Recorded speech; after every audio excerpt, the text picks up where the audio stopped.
Alrighty, we got a patch here. The server is restarting in 58 minutes. 1.1, or excuse me, 0.1.1c patch notes here. This patch adds respawn support for more in-game content and support for renaming characters through the website. Oh, that's actually kind of nice.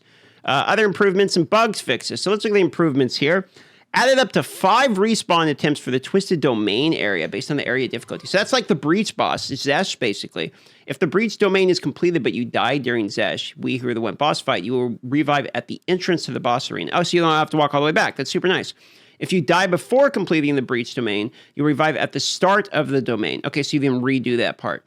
Repeated attempts of the domain will result in no experience for the monster. So you can't choose it for experience, but if you died, didn't get there, that's nice. So basically, now you have multiple attempts at the Zesh boss.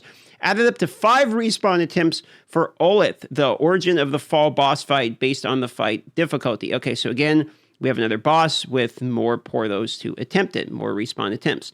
5 respawn attempts for the Crux of Nothingness. So we have the King of the Mist, basically, based on area difficulty. If you die before killing the King of the Mist, reviving will place you inside the boss arena and begin the fight again.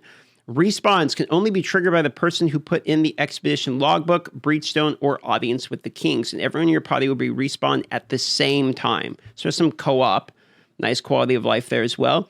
Added more checkpoints to several map areas and improved the placement of some checkpoints. Yeah, some of the checkpoints were like literally inside of terrain or in random locations, so a little bit more quality of life there for maps. Added the /reset atlas command, which can be used to reset your atlas when it's in a brick state. No available maps. Okay, there's a lot of visual glitches too that would happen with the atlas, and you have to relog, etc. So that's nice. Added mini-map icons for strong boxes. I still would like to see a buff to strong boxes. I don't really use strong boxes that much unless it's like a researchers. I kind of like that one.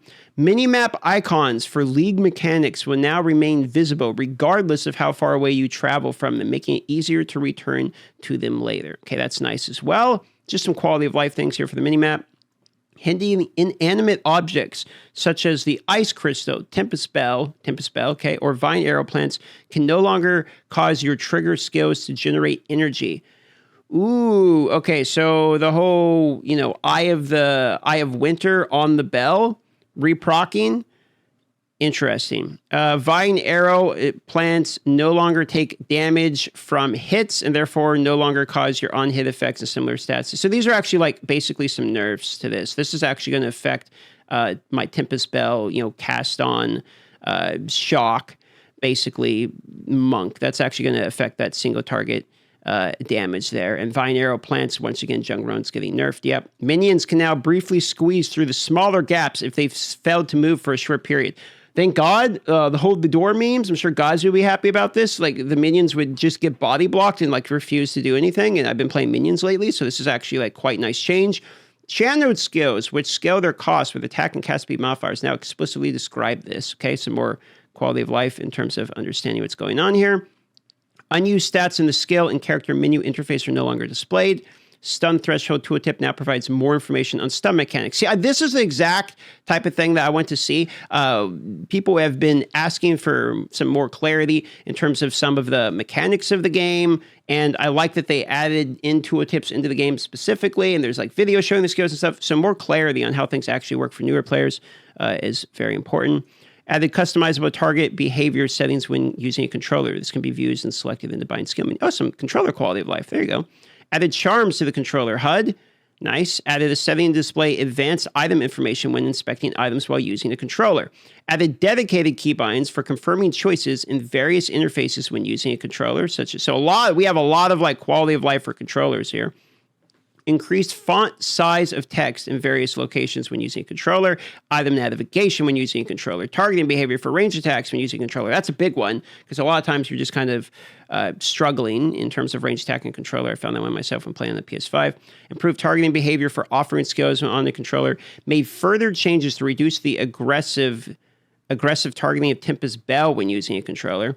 Reverted the changes from the 0.1.1 patch that allows you to pick up items and interact with some items while performing other actions due to issues that it introduced. You can now change the name of Path of Exile 2 characters or swap the names of 2 of your characters. Oh, that's nice. If one dies, like in hardcore, and you want to swap the one, you can do that.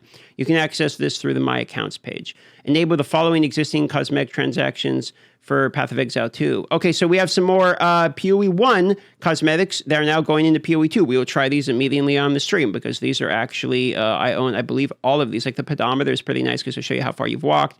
The pilfering ring will show you how many items you've looted, which is super nice. Timekeeper's map device is a great one. It actually shows you how long you've like been in the map, for instance. So it kind of like speedrun tracks you for it. So these are actually some nice ones that are getting brought over there. The Peddler's Rain hideout decorations continue to incrementally improve the sound, art, effects, and environment. Then we have a whole load of bug fixes. We're just going to go over these fairly quickly here. Fix a bug where you could lose access to the map device when migrating out of SSF. Fixed a bug where this is the pinnacle boss for Ascendancy Trial, the tier 4, could continue to use the spinning lightning skill after death or while heavily stunned. Yeah, this happened all the time. He could continue to use the lightning, and if you're not careful, you could still die though even after you kill him. Spinning lightning beam was not able to hit victims hiding in the corner, so that bottom corner, you can no longer use that to just hide. Fixed a bug where players could remain immune to damage after the expiry of stolen proximal tangibility monster modifier. Okay, so that's the headhunter belt, basically. You could just, like, basically not die. Fixed a bug on death elemental explosions from rare monsters would fail to render their telegraph if the corpse was destroyed, such as by shattering the monster. Oh, so you could just get hit by that and not even see it. This is actually, I think, what happened to Karn. He died at level 99 and lost like 10 hours plus of progress, right? Because he couldn't see all the explosions. I think that's what happened. I'm not sure. But he was using Herald of Ice and he got one shot out of nowhere and there was literally nothing on the ground he could see. So that's one's probably due to the clip of Karn dying, I would assume. Someone's saying in chat they died to that twice, actually. Twin Threats Atlas passive could sometimes duplicate monsters incorrectly, resulting in monsters that could not be damaged. I think I've actually ran into this once. A bug that would prevent kills from damage over time being assigned correctly to the players, most notably any death to poison or bleeding while the monsters still had energy shield at the time. This actually meant that if you were running the poison build and monsters had energy shield and died to poison because poison goes through energy shield, you literally were getting no experience for the kills. This is very annoying for ranger builds, or they're using the poison's concoction builds, I should say. Fix a bug that's possible as snapshot increases to the level of elemental skills using the collapsing horizon unique quarterstaff. Never seen that one. The Atlas could fail to render if you're far away from your most recent map. Yep, ran into that one all the time. Attempting to equip a weapon with a full inventory when using a controller could lose the previously equipped weapon. Wow. You just straight up lose it? That's actually horrible. Wonky checkpoints in Steaming Springs and Blooming Fields. Trial Master could use his time stop skill and vanish during his fight and just leave. A rare bug where certain quest items were not dropping for players. The Chimera inscribed quest item drop by the Chimera could disappear if you tried to pick it up. Persistent buffs would be removed upon reaching the max overflowed life. Interesting. Cause direct minions to cause summoned ancestral totems to stop using their skills until resummoned. Interesting. Black Strider's web mortar impact could be blocked. Withering presence's frequency and duration values would display double their actual values. Crystalline potential Gimling Legionnaire Ascendancy would cause unequipped ammo to be set to 0 upon entering a new area. Couch co-op, one player was able to interact with a map device, but not open the map due to them not being a party leader. And couch co-op map owners are now to be made the party leader. Couch co-op bug where two players could open user interface elements of one, such as the in-game map. Player 2 was not able to perform fast travels. So these are some nice couch co-op fixes. Fixed issue where you could not view the benefits from quality of gems when using a controller. Another controller fix. Fix where you have died screen could persist after being revived in the Arbiter of Ash boss fight when using a controller. I actually thought you couldn't be revived in these. I thought in the in-game content you couldn't be revived. That's something new I just learned. Fixed a bug where charges were not orbiting the planetary orb character effect microtransactions correctly, and fixed several client and instances crashes. I know people complain about crashes quite a bit, and I heard the new NVIDIA driver helped some of that, plus there's some crash fixes as well. So not a bad little patch here.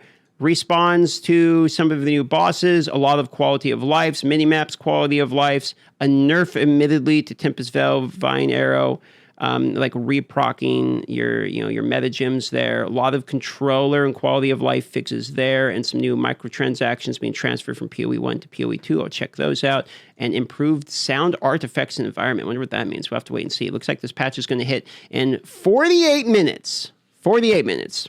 All right. We'll check it out.